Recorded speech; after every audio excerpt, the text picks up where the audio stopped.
Do these 7 things if you want to stay poor in crypto and NFTs. As humans, we are wired to find problems. That's how we are. We are much better at finding problems than solutions. So the reason I'm framing it this way is if we can identify what things we must avoid in order to become rich or successful in the NFT or crypto space, then all we have to do is avoid things that would keep us poor in the crypto and NFT space. So here are 7 things you should do if you want to stay poor in the crypto and NFT space. Number 1 is be greedy or be a moon boy. What does that mean? A lot of people buy NFTs or buy cryptos and they hold them forever and they say that we're all gonna make it, and they start tweeting about it and they think that this is gonna take them to the moon.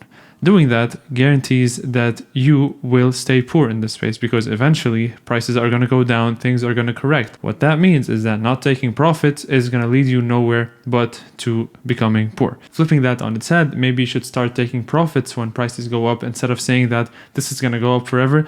Take some profits, cut your losses, and then you should be able to not be poor. But this video is about being poor, so let's continue with the second point, and that is blame project team or project founders on you losing money. So it's very easy for us to blame others for our failures. It is much, much easier than looking in the mirror and telling ourselves that we failed, right? So for that reason, many people's instant or initial reaction when they lose some money or when they buy something and it drops in value is tweeting at the project founders or going in Discord and start screaming at the founders in caps lock, because no one's gonna confront them in real life. They would just hide behind their screens and confront them from there, and they would start blaming their losses on the founders and the team and their inability to deliver. And most of the time this happens a week after the project mints or launches, and they don't even give it a few months or even a year for the project to develop. So this guarantees that you will be poor in the NFT space or the crypto space, and that is because of having the mindset of always blaming your circumstances, blaming others, instead of being accountable for your actions and saying that I'm responsible for every decision I make. Having this mindset definitely helps if you want to be poor. Always blame others, blame everyone but yourself, and you will definitely stay poor in this space. The third thing that would definitely keep you poor in this space is getting emotionally attached to coins you invest in or to JPEGs you invest in. Now, I get it. When we buy a crypto or NFT, we get emotionally attached to it. We want the price to go up, we want the team to deliver, and we want to make money, because that's the point of all of this. Even some of us get emotionally invested in the community behind this project. So let's say you hang out in a Discord for 3 months, you just made friends with people who are in the Discord, and now you're emotionally invested in this project. This most of the time leads to disasters, because you end up not wanting to sell that JPEG, and keep in mind it is a JPEG, and then you start defending it, you start screaming, and you start defending the founders with your life when people say anything negative about them. And if you think about it, the founders already made their money, and you're the one who will end up holding the worthless bags. Unfortunately, this is how it is. So doing that is only gonna keep you poor. The flip side of this is maybe I should not be emotionally invested that much, and whenever I see something going down the wrong path, I just dump it, sell it, take my profits, or cut my losses short and bounce. The fourth thing that will keep you poor in this space is repeating the same things over and over again and expecting different results. At the end of the day, this is the definition of insanity. So if you are a person who does that and always repeats the same strategies which have been proven to not work, then you are in for a surprise, because you will stay poor and you will achieve your goals of staying poor in this space. And if you refuse to look at your strategies and really reflect on them, you're not going to progress. And for that reason, people who actually take a look at their strategies, refine them, always learn from their mistakes, admitting their mistakes, hold themselves accountable for their mistakes, these are the people who will progress and who won't stay poor in this space, or anywhere for that matter. Guys, real quick before I keep going, if you're enjoying this video, please make sure you like the video.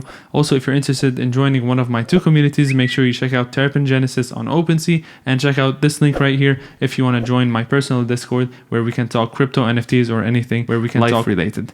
Let's keep going with the video. The fifth thing that will keep you poor, and that is something that I do often, and lately I have been noticing that, is constantly refreshing OpenSea or refreshing the charts, and constantly being glued to my computer looking at prices of NFTs or cryptos. I get it, it's just super addicting, and you always want to take a look at this coin. It just went up 5%, just dropped down 5%. I get it, but these things really do not move the needle, and all they do is they will distract you from doing things that will actually help you progress. So instead of religiously refreshing OpenSea or just being glued to the charts on TradingView, maybe use this time to focus on building a skill, learning something new, or refining the skills that you're already doing, or researching new projects that you can potentially invest in. Then if you decide to check the price of something once a day, you can go ahead and do so. This is much better than you being glued to the screen, constantly refreshing, constantly panicking, constantly looking at things you cannot control, and staying poor. Number 6 is invest in projects that are promoted by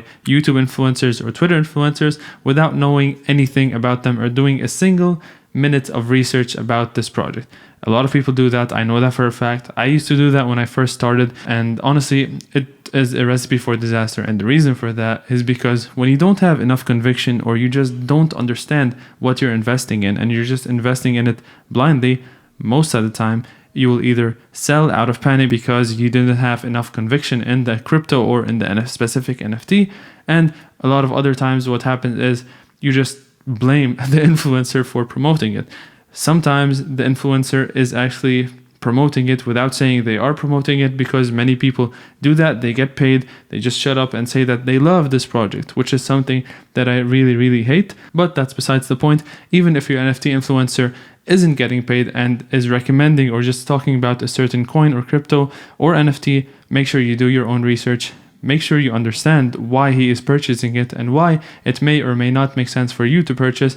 Then you might not stay poor. Now, last but not least, number 7, and this is by far the best method you should use if you want to stay poor in crypto or NFTs or any market for that matter, is follow the mainstream media and take their advice. This will help you buy the top of the crypto market and sell the bottom. Guaranteed. We all know that when news outlets say crypto is dying, it's time to buy, and when news outlets say crypto is booming, maybe it's time to invest, then you should sell everything you have. So keep that in mind if you don't want to be a lot poor. of fake news. Now that we stated everything that will keep you poor in the NFT space, let's flip it on its head in hopes that it will make you rich.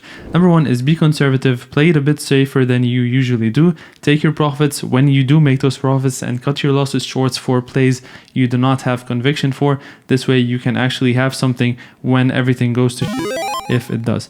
Number 2 is hold yourself accountable for all investment decisions you make or for anything you buy. It's on you. No one told you to buy, not the project founder, not the team, not your friends. You hold yourself accountable. You are responsible. Number 3 is don't get emotionally invested or attached in any project whatsoever. Number 4 is review and refine your strategies in order for you to progress. Number 5 is occasionally check the charts, expand your time horizon so you don't have to look at the charts as frequently as possible. Number 6 is research everything before you invest a single penny in anything. I don't care if it's crypto, NFTs, anything. Research, then invest. Number 7 is never follow the mainstream media no matter what anyone tells you. They're wrong 99.9% of the time. Thanks for watching. See you on the next one. Bye.